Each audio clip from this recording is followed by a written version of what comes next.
Yan sir, ang problem nyo sir kanina sir is yung sa lower back. Lower back. Oo, na paano yun sir? Ano nangyari? Na-deform sir. Sa, Dahil ano? sa ano? Sa...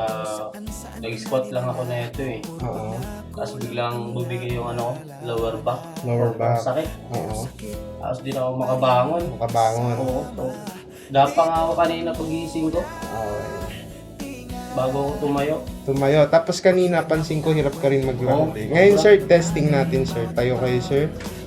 Punta kayo dun sir, lakad kayo. Oo. Tapos, balik kayo dito, pabalik sir. Yan.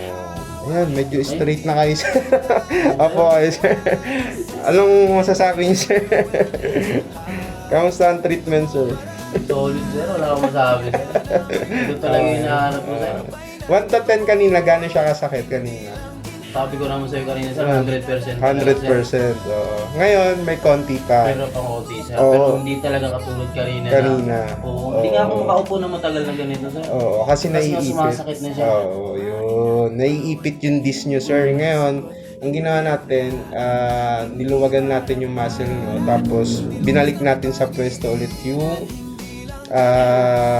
pwesto ng inyong disc para maiwasan yung nai-irritate na nerve. Ngayon, sir, may konti pa yung nararamdaman. Oo, nawawala yan within siguro 2 to 3 days. Depende sa bilis ng response ng katawan nyo.